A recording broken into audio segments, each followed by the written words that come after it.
We'll begin with an update, though, on what's been happening at the Saudi embassy in Tehran, which has been pelted with Molotov cocktails in response to Saudi Arabia's execution of a prominent Shia cleric.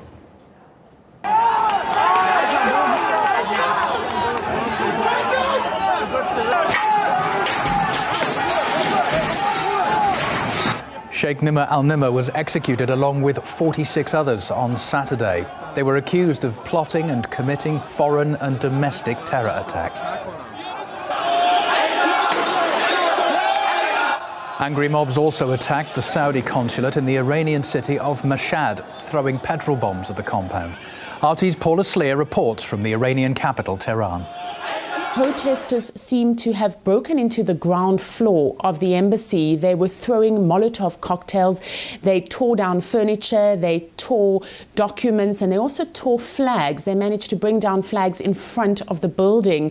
The police managed to disperse the crowd by firing tear gas. Police have managed to cordon off the building. The protesters have been forced out, and the Iranian Foreign Ministry has issued a statement calling for calm and calling for protesters to respect the property that belongs to diplomatic communities. So certainly a lot of anger fueling the whole situation.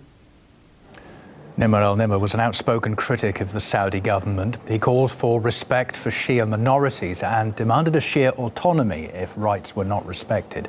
He was arrested several times before being sentenced to death. Al Nimr also organised anti-government rallies in 2011 and 2013.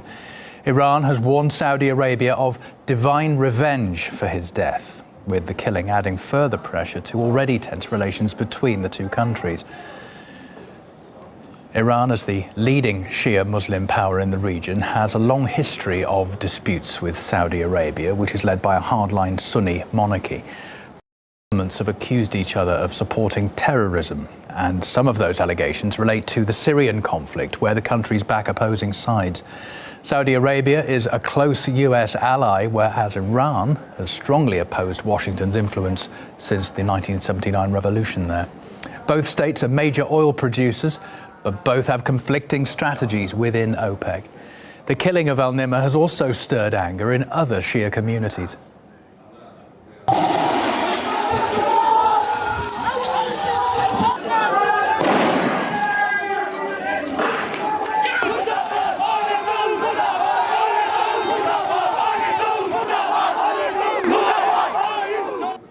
Prominent Shia Muslims in Iraq have lashed out at Saudi Arabia and called the execution a service to Islamic State and warned that it's opened the gates of hell.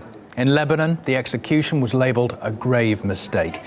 Experts we spoke to say the killing of al Nimr is a warning of the growing rift between Shia and Sunni Muslims across the region.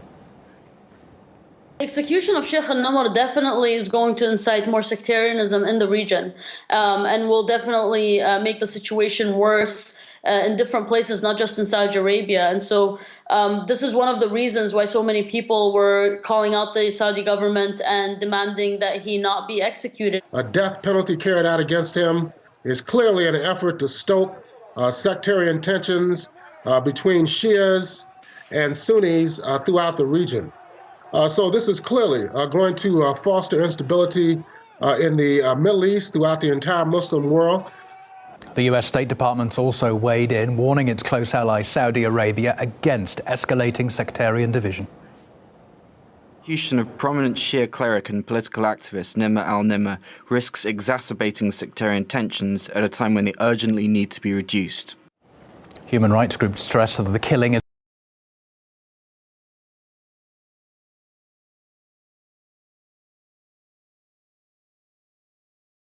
Riyadh's poor human rights record's been in the spotlight on numerous occasions. One woman was beheaded for witchcraft and sorcery back in 2011. Another was jailed for a campaign against a ban on female drivers.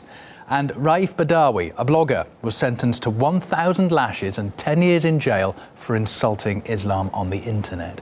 However, Saudi Arabia was recently appointed to chair a panel at the UN Human Rights Council, a decision that was widely dismissed as hypocritical. The head of the American-Iranian Council believes the US needs to take a much stronger stance against Saudi Arabia's policies. Saudis obviously is out of control these days. They go to Yemen, they go to Bahrain, they kill the Shia leaders, they kill the Shias, and that has to stop. I think the U.S. government has to make it very clear to the Saudis that that cannot continue. Saudis are now out of control. And unfortunately, I have to say, Saudis being a U.S. ally and doing all that it is, that they are doing, I think it's making the Americans look very bad. The U.S. government must do much more than it has done by just criticizing the Saudi Arabia. It must condemn and it must tell the Saudis that they have to stop it.